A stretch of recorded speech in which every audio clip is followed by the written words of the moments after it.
Hey guys, this is Comic Uno, and today I'm doing a review for Batgirl issue 36. And before I start talking about Batgirl, I just want to give you guys a couple updates. Of course, I have Comic Uno episode 72, and that's to show or review all the comics I read this week in one show. And here are all the comics the exclusive comics I'll review for that show, which is Codename Kid Next Door issue 1, Goddess Inc. issue 4, The Kitchen issue 1, Arrow Season 2.5, Issue 2, Future's End, Issue 28, Earth 2 World's End, Issue 6, Smallville Chaos, Issue 4, Outcast, Issue 5, Hawkeye vs. Deadpool, Issue 2, Captain Marvel, Issue 9, Justice League United, Issue 6, Batman Eternal, Issue 32, She-Hulk, Issue 10, Silver Surfer, Issue 7, Nova, Issue 23, and Hobgoblin, Issue 2. So if you want to go check out all those reviews, go to Comic Uno, episode 72. Let's go to Batgirl, Issue 36. And I got the Lego cover. It's the only Lego cover I've gotten so far, but it was pretty cool. I usually get the variant covers if I feel like it's better than the main covers. And actually, the main covers have been pretty cool so far. But I do think the Lego cover was better than the main cover for this Batgirl issue. So I was like, let me get a Barbara Gordon Lego cover. And it's pretty awesome. We got to see, some previous panels of Batgirl. And then you get to see Barbara Gordon as a Lego version. Which you also see in the background because Batman 3 Beyond Gotham, the Lego game's out. Get that, I guess? I don't know. But let's see what's going on with the story. So with this, we still have to figure out how can Barbara get her information back from her laptop. Meeting more people because of it. We meet, kind of a crush for her now, who she'll be working with. We meet her roommate's brother, who helps her try to figure out how to get the information off her laptop.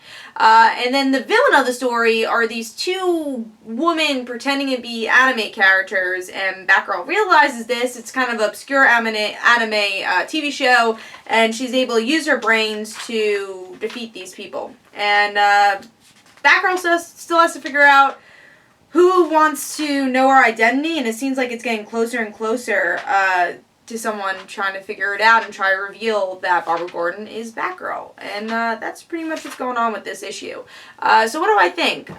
This is such a hard comic to review. As you guys know, I'm a humongous Barbara Gordon fan. And, Barbara Gordon is a character that's gone through many different stories and revamps, I would say. There was a time where Barbara wasn't Commissioner Gordon's daughter and was the niece. There's a time where she was the daughter. We have Oracle. We have Batgirl Year One. There's just so many depictions of Batgirl. And honestly, if this was the start of New 52 or just an Elseworld story, I think I'd have more fun with it. But because this isn't canon, I question it. Because a lot of it doesn't really fit with what's going on with Batgirl right now. Like, you read Batman Eternal, and it doesn't fit. None of this fits. And honestly, when I'm reading it, she seems like someone that just went into college. And I don't know how old she is here. I don't know what her job is, why she has a roommate that I think is in college also. These are things I question. And that makes it hard to read the book. And also, the villains, they were pretty weak here. And it took Barbara a whole issue to try to figure out how to defeat them. And I think the Barbara that we know in the New 52 would defeat them like that. They're based on anime characters. And they weren't that great. They just pulled their sword straight, and that's it. They weren't great fighters. And we've seen Barbara defeat people that are a lot harder than this in the past. So it questions, again, where does this stand? It just kind of throws everything out the window, and that's what confuses me so much about this series and why I can't give it a high grade.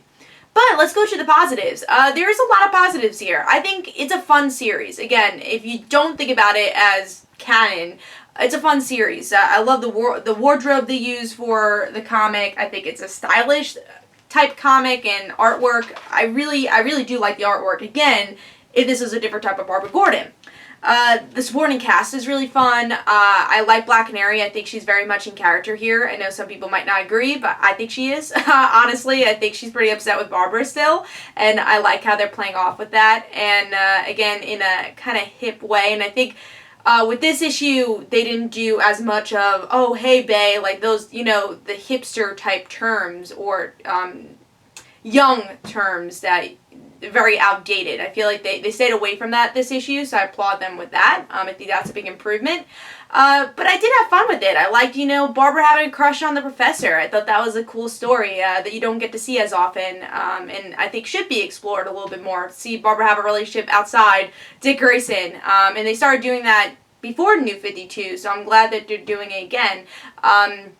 Well, also, Barbara Gordon's, the Gail Simone's run also had a relationship. But at least this is a very normal relationship, I think. So I'm excited to see how they explore that. But yeah, you know, there's positives, there's negatives. I had a fun time with the issue, but there's a lot of negatives to go through it also. So for me, I gave Batgirl issue 36 3.5 stars. I think that's the best grade I could give it, and I want to see where it goes. I don't know how to judge it. This is the hardest book to judge. It really is. It's every week when it comes out, I'm excited to read it, but at the same time, I'm not. It tears me apart, this book. I don't know what to think about it. But hope you guys enjoyed. I do say pick this up. You gotta have a right mind frame though. But I hope you guys enjoyed. This is Comic Uno, guys. Don't forget to follow me on Twitter for Comic Uno and the random situations. Don't forget to like my Facebook page. Also, description below, there's links for my comic book, Like Father, Like Daughter. And don't forget to like the Facebook page of Like Father, Like Daughter. And I'll see you guys later. Bye.